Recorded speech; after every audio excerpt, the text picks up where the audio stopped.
puji hanya milik Allah Azza wa Jalla, yang mana di kesempatan pagi hari ini kita masih diamanahi oleh Allah Subhanahu wa taala amanah kehidupan, amanah kesehatan, amanah iman dan Islam, sehingga Allah Tabaraka Rahman menggerakkan kaki kita, hati kita, dan memudahkannya untuk bisa hadir melaksanakan sholat subuh berjamaah di Masjid Mujahidin ini, yang mana mudah-mudahan ini nanti di yaumul qiyamah menjadi saksi di hadapan Allah Subhanahu wa taala bahwa kita termasuk orang-orang yang bertakwa kepada Allah, menjadi saksi bahwa kita termasuk orang-orang yang bersungguh-sungguh dalam menjalankan ketaatan selama bulan Ramadan ini. Dan semoga dengan amal ibadah yang kita lakukan, Allah menerima setiap kebaikan yang kita lakukan, dan Allah mengampuni kesalahan-kesalahan yang pernah kita lakukan. Amin ya rabbal alamin. Hadirin yang dirahmati Allah Subhanahu wa taala. Kalau berbicara di bulan Ramadan adalah bulan yang istimewa, bulan yang dilipat gandakan pahala, kebaikan-kebaikan Allah lipat gandakan pahalanya di sisi Allah Subhanahu wa taala. Di pekan kemarin kita mungkin sudah membahas bagaimana bahwa puasa itu merupakan salah satu ibadah yang tidak terukur nilainya, pahalanya insya Allah Subhanahu wa taala. Nah, insya Allah di pagi hari ini kita akan membahas sedikit tentang salah satu amalan yang luar biasa besar pahalanya dan berlipat-lipat pahalanya. Akan tetapi dalam Al-Quran disebutkan ada beberapa keistimewaan. Salah satunya permisalan gambaran pahala yang akan didapatkan oleh seorang hamba ketika melakukannya. Yakni kita berbicara tentang persoalan atau tentang amal ibadah sedekah. Allah Subhanahu wa taala berfirman dalam surah Al-Baqarah ayat 261. A'udzu billahi minasyaitonir rajim. Matsalul ladzina yunfiquna amwalahum fi sabilillah kamatsali habbatin ambatat sab'a sanabila fi kulli sunbulatin mi'atu habbah. Allah membuat permisalan, perumpamaan terhadap kita kaum muslimin, kaum mukminin, tentang bagaimana ketika ada seorang hamba yang menafkahkan hartanya di jalan Allah Subhanahu wa taala. Allah menjanjikan kepadanya adalah memberikan balasan yang berlipat ganda dengan memberikan perumpamaan dari satu kebaikan yang kita tanam, dari satu kebaikan yang kita lakukan, dari satu sedekah yang kita tunaikan. Allah memberikan permisalan dari satu kebaikan tadi akan muncul 7 cabang kebaikan.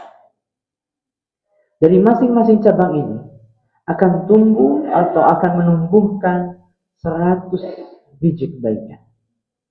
Jadi dari satu kebaikan yang kita tunaikan, Allah akan membalasnya dengan 700 kali lipat kebaikan.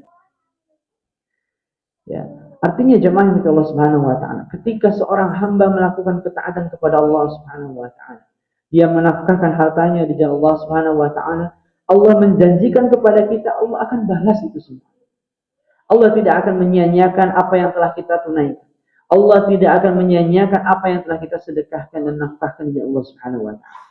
Bahkan memberikan jaminan Allah akan membalasnya berkali-kali lipat atas satu kebaikan yang kita lakukan. Ini maha kuasanya Allah Subhanahu wa taala terhadap kita dan maha berkasih sayang Allah kepada kita. Sehingga Allah memberikan balasan yang berlipat-lipat sampai 700 kali lipat. Ini secara umum.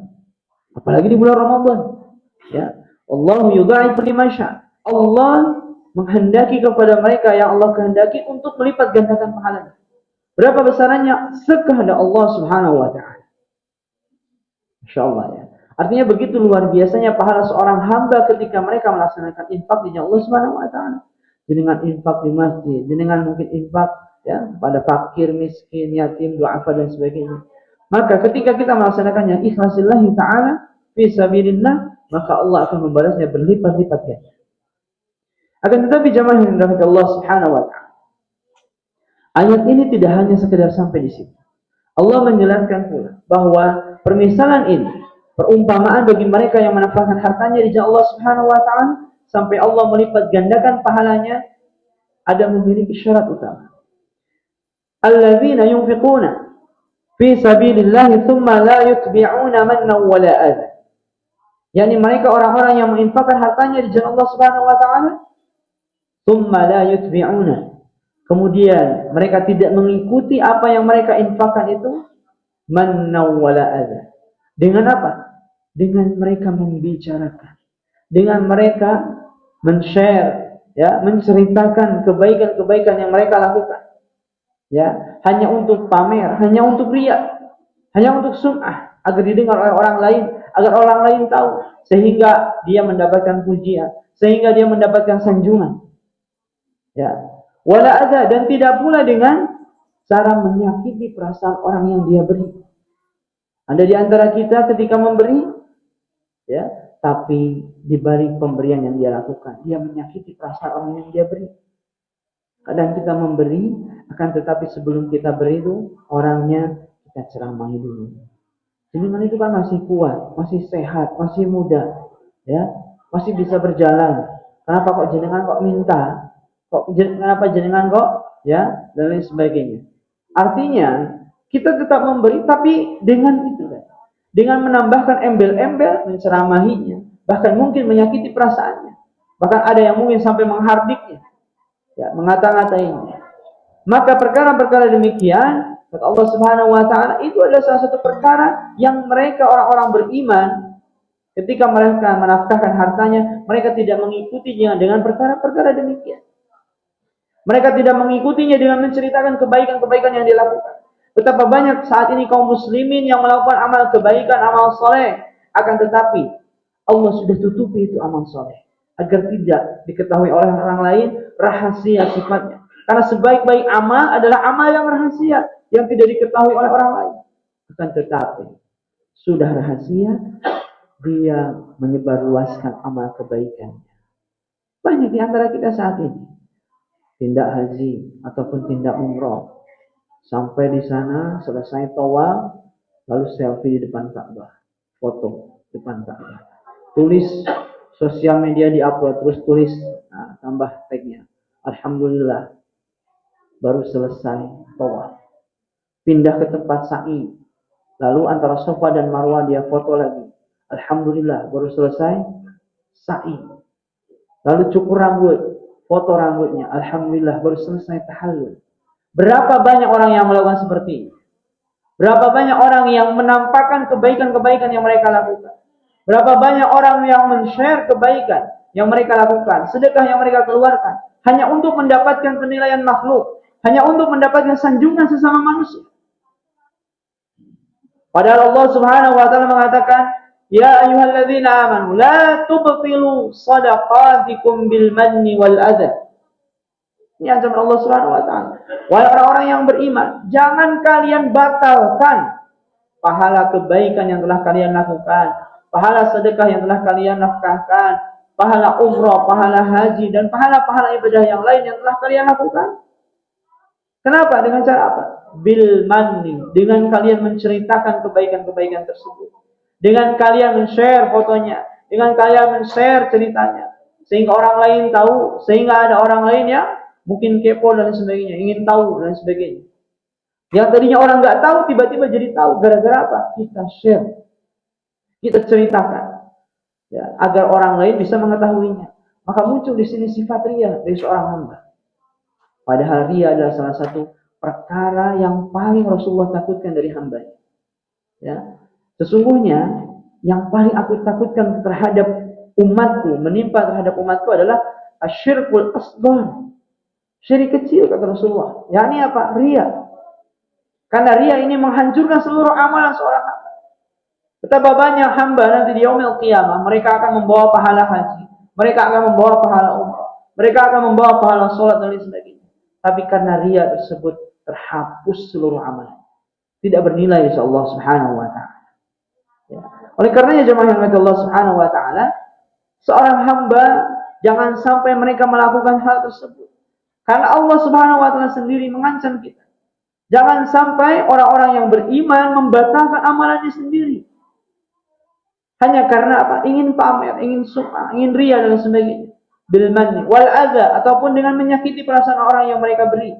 Mereka memberi tetapi mereka menyakiti perasaan. Kalau memang kita belum mampu atau belum siap atau belum mau memberi, cukup kita katakan, mohon maaf hari ini atau saat ini saya belum bisa memberi, mungkin lain kali. Selesai. Itu ucapan yang lebih baik. Itu ucapan yang tidak menyakiti.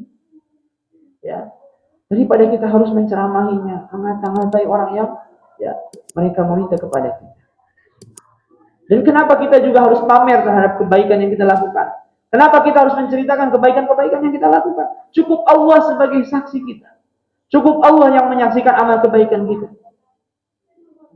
Salah satu mungkin pelajaran terhadap kita jamaah yang Allah Subhanahu wa taala yang kita patut contoh dari para sahabat Rasulullah Muhammad SAW. Yakni di saat perang Tabuk. Di saat perang Tabuk saat itu.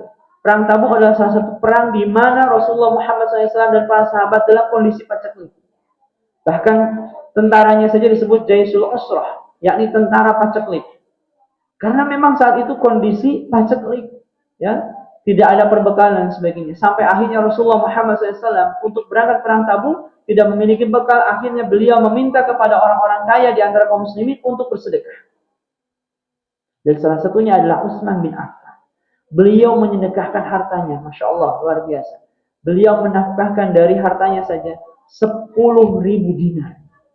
Kalau dikalkulasi jamaah yang Allah Subhanahu wa taala, satu keping dinar itu 4,2 gram emas murni. Kalau dikalkulasi misalkan harga saat ini 1 juta saja 1 gram itu, berarti ada 4.200.000 rupiah satu kepingnya. Beliau menafkahkan sekitar 10.000. Berarti kurang lebih Utsman bin Affan mengeluarkan hartanya untuk perang Tabuk itu 42 miliar. Ada di antara jamaah ya, masih mujahidin yang pernah menafkahkan hartanya 42 miliar untuk kepentingan agama? Maka kenapa kita harus bersombong? Ya, kenapa kita harus menceritakan kebaikan-kebaikan kita? Utsman bin Affan mengeluarkan hartanya 42 miliar hanya untuk perang Tabuk saja. Belum mungkin perang-perang yang lain. Itu baru dalam bentuk uang. Belum lagi beliau menafkahkan hartanya dalam bentuk unta. Kurang lebih 940 ekor unta. Kalau satu unta harganya berapa? 20 juta atau 25 juta. Kali 900. Kurang lebih sekitar 2 miliar lebih harga. Artinya jamaah yang Allah Subhanahu wa taala. Begitu luar biasa Utsman bin Affan. Belum lagi yang beliau nafkahkan dalam bentuk kuda, perang dan sebagainya. Ya. Ada yang mengatakan sampai 50-an ekor kuda dan sebagainya. Artinya kalau dikalkulasi Utsman bin Affan mengeluarkan hartanya saja dalam perang Tabuk itu tidak kurang dari 50 miliar beliau keluarkan hanya untuk perang Tabuk. Dan beliau tidak ada sedikit pun niatan hanya mengharap ridha Allah Subhanahu wa taala. Tidak ada niatan untuk pamer terhadap sesama kaum muslimin. Tidak ada sedikit pun untuk diberikan penilaian oleh makhluknya. Hanya mengharap ridha Allah Subhanahu wa taala. Ikhlasillah ta'ala. Itu Utsman bin Affan. Apalagi Abu Bakar As-Siddiq. Beliau ketika perang Tabuk tersebut menafkahkan seluruh hartanya. Sampai-sampai Rasulullah Muhammad SAW bertanya kepada Abu Bakar As-Siddiq. Wahai Abu Bakar, apa yang engkau sisakan untuk keluargamu? Karena seluruh hartanya disedekahkan. Maka Abu Bakar As-Siddiq mengatakan, yang aku sisakan untuk keluargaku hanyalah Allah dan Rasulnya. Masya Allah, betapa tawakalnya beliau kepada Allah Subhanahu wa taala. Beliau mengatakan seluruh hartaku aku sedekahkan. Yang aku sisakan untuk keluargaku adalah Allah dan Rasulnya. Masya Allah. Di antara kita siapa yang mampu seperti demikian? Dalam kondisi paceklik, mengeluarkan seluruh hartanya untuk Allah dan Rasulnya. Ini salah satu bentuk ya ibrah pelajaran terhadap kita. Bagaimana para sahabat itu mengeluarkan harta di jalan Allah Subhanahu wa taala tanpa hitung-hitungan. Tanpa ada perasaan ria, tanpa ingin dipuji oleh makhluk. Ya, terkadang kita baru sedekah 1 juta atau baru mungkin nyumbang masjid 5 juta, 10 juta. Itu yang bangun masjid, itu salah satunya yang infak itu saya 25 juta itu. Kadang kita menceritakan kebaikan-kebaikan kita. Padahal jemaah Allah Subhanahu wa taala tidak ada sedikit pun pengaruhnya kita menceritakan kebaikan-kebaikan kita. Sehingga apakah dengan kita menceritakan kebaikan kita, pahala kita di sisi Allah menjadi tambah banyak? Pahala kita di sisi Allah menjadi tambah ya banyak dan tambah berkah? Nah. Oleh karenanya jemaah Allah Subhanahu wa taala di bulan Ramadan ini, di bulan yang Allah melipat gandakan pahala kebaikan yang kita lakukan. Sudah sepantasnya seorang mukmin bersungguh-sungguh dalam mereka melaksanakan sedekah. Mereka bersungguh-sungguh dalam melaksanakan infak. Mereka bersungguh-sungguh dalam melaksanakan amal kebaikan. Tapi ingat dengan syarat yang paling utama. Mereka melakukannya dengan lillahi ta'ala. Ikhlas karena Allah subhanahu wa ta'ala. Tidak ada sedikit pun ingin mendapatkan penilaian makhluk. Tidak ingin sedikit pun disebut orang yang dermawan. Tidak ada sedikit pun niatan dalam hati riya. Hanya benar-benar ikhlas lillahi ta'ala. Oleh karenanya jemaah dari Allah subhanahu wa ta'ala. Mudah-mudahan dengan kita mengambil pelajaran dari kisah para sahabat tentang bagaimana Allah Subhanahu wa taala melipat gandakan pahala dan Allah memberikan peringatan kepada kita, la tubtilu shadaqatikum bil manni wal adha. Jangan kalian orang-orang beriman membatalkan pahala kebaikan kalian, sedekah kalian hanya dengan kalian menceritakan dan menyakiti perasaan orang lain. Mudah-mudahan dengan pelajaran ini kita semakin ikhlas dalam beramal, kita semakin jauh dari sifat-sifat riya, dan kita bersungguh-sungguh dalam melaksanakan taatan selama bulan Ramadan ini. Jemaah yang dirahmati Allah Subhanahu wa taala, kami berdoa kepada Allah Subhanahu wa taala agar dimudahkan dalam beramal, ya, agar kita dimudahkan Allah dalam senantiasa menjalankan ketaatan kepadanya, istiqomah di jalannya, dijauhkan dari perbuatan maksiat dan senantiasa dalam ketakwaan dan ridhonya. Dan semoga Allah Tabaraka Rahman mewafatkan kita dalam kondisi husnul khatimah. Dan Allah jauhkan kita dari su'ul khatimah. Dan kita menjadi orang-orang yang bertakwa di sisinya. Amin ya Allah Rabbal Alamin. Kurang lebihnya kami mohon maaf, benarnya dari Allah. Kesalahan kami pribadi yang menyampaikan. Aku qali hadza wa astaghfirullah li wa lakum. Subhanaka Allahumma bihamdik. Asyhadu an la ilaha illa anta astaghfiruka wa atubu ilaik.